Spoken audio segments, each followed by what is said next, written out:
വരുന്ന മെയ് 4-ാം തീയതി കേരളം ആകാംക്ഷയോടെ കാത്തിരിക്കുന്നതാണ് ഇവിടെ നടന്ന തെരഞ്ഞെടുപ്പിൻ്റെ ഫലം. പക്ഷേ ഫലം വരുന്നതിന് മുമ്പ് തന്നെ കോൺഗ്രസിൻ്റെ പാളയത്തിൽ വമ്പൻ അടി നടന്നുകൊണ്ടിരിക്കുകയാണ്. ആരാവണം മുഖ്യമന്ത്രി സ്ഥാനം എന്നതിനെ ചൊല്ലിയാണ് ആ അടി ഒളിഞ്ഞും തെളിഞ്ഞും നടന്നുകൊണ്ടിരിക്കുന്നത്. ഇപ്പോൾ തന്നെ സകല കാര്യത്തിലും PR വർക്കുമായിട്ട് KC വേണുഗോപാൽ എന്ന വാർ റൂം KC അരയും തലയും മുറുക്കി രംഗത്തിറങ്ങിയിട്ടുണ്ട്. ഒപ്പം തന്നെ പ്രതിപക്ഷ നേതാവായി ഇപ്പോൾ തന്നെ അയാളുടെ പങ്ക് വഹിച്ചുകൊണ്ടിരിക്കുന്ന VD സതീശൻ എന്ന ആ വ്യക്തിയും മുഖ്യമന്ത്രി കുപ്പായം ഇതിനകം തന്നെ തുന്നിച്ച് കഴിഞ്ഞിട്ടുണ്ട്. പിന്നെ രമേശ് ചെന്നിത്തല.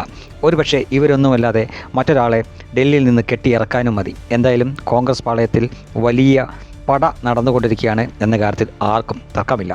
അപ്പോഴാണ് ശരിക്കും പറഞ്ഞു കഴിഞ്ഞാൽ ഈ കോൺഗ്രസ് ആവട്ടെ അല്ലെങ്കിൽ കമ്മ്യൂണിസ്റ്റ് പാർട്ടി ആവട്ടെ കേരളത്തിലെ ജനങ്ങളാവട്ടെ ഈ രാഷ്ട്രീയ ഭേദമില്ലാതെ ഏവരും ചിന്തിക്കേണ്ട ഒരു കാര്യം, അത് ശരിക്കും ഇതുവരെ ഒരു മാപ്ര പോലും ചർച്ചയാക്കിയിട്ടില്ല.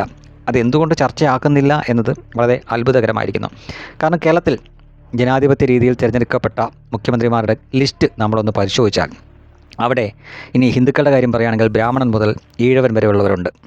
ഇതിനകം തന്നെ മുഖ്യമന്ത്രിമാരായി. ആദ്യത്തെ മുഖ്യമന്ത്രി തന്നെ ഒരു നമ്പൂതിരിയായിരുന്നു, നമുക്കെല്ലാവർക്കും അറിയാം, EMS നമ്പൂതിരിപ്പാട്. അങ്ങനെ പിന്നീട് അച്യുതമേനോനും അതേപോലെ തന്നെ ഏറ്റവും ഒടുവിലായിട്ട് VS അച്യുതാനന്ദനും പിണറായി വിജയൻ വരെയുള്ളവർ അവിടെ മുഖ്യമന്ത്രിയായിട്ടുണ്ട്. ഇനിയിപ്പോൾ കോൺഗ്രസിൻ്റെ കാര്യം പറയുകയാണെങ്കിൽ ഇതിനിടയ്ക്ക് R ശങ്കറും ഒക്കെ ഉണ്ട്. R ശങ്കറും ഈഴവ വിഭാഗമാണ്. VS അച്യുതാനന്ദനും അതേപോലെ തന്നെ പിണറായി വിജയനും ഈഴവ സമുദായമാണ്. R ശങ്കർ കോൺഗ്രസിൽ നിന്നുള്ള ഈഴവ മുഖ്യമന്ത്രിയായിട്ടുള്ള വ്യക്തിയാണ്. ഇനി കോൺഗ്രസിൽ നിന്ന് തന്നെ AK ആൻ്റണിയും ഉമ്മൻചാണ്ടിയും ഒക്കെ ഉണ്ട്. അത് ക്രിസ്ത്യാനികളുടെ പല വിഭാഗത്തിലുള്ളവരാണ്, ഓർത്തഡോക്സും റോമൻ കത്തോലിക്കൊക്കെയാണ്. ഇതിനിടയ്ക്ക് കുറച്ചു കാലം മുസ്ലിം സുന്നി വിഭാഗത്തിൽപ്പെട്ട ഒരാൾ കേരളത്തിൻ്റെ മുഖ്യമന്ത്രിയായിട്ടിരുന്നുണ്ട്.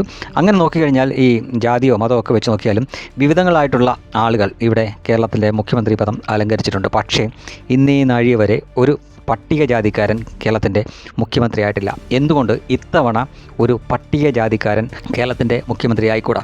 അതിന് സർവാത്മനാ യോഗ്യനായിട്ടുള്ളൊരു വ്യക്തി ഇവിടെയുണ്ട്. കൊടിക്കുന്നിൽ സുരേഷ് എന്നാണ് അയാളുടെ പേര്.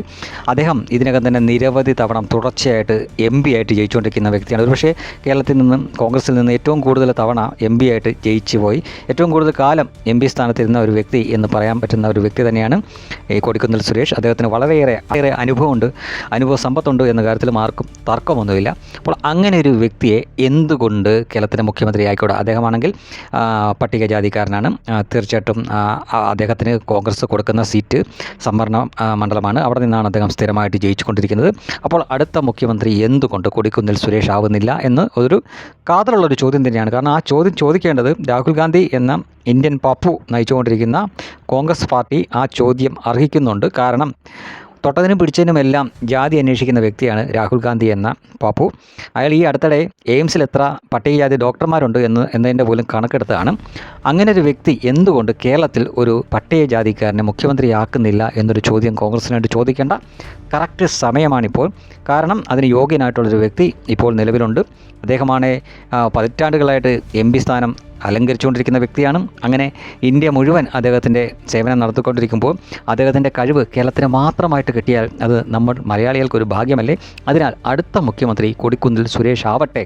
കൊടിക്കുന്നിൽ സുരേഷിനെ മുഖ്യമന്ത്രിയാക്കാനുള്ള ധൈര്യം ഈ രാഹുൽ ഗാന്ധി എന്ന ഇന്ത്യൻ പപ്പു കാണിക്കുമോ എന്ന് മാത്രം നമുക്കിനി നോക്കിയാൽ മതി, കണ്ടറിയാം.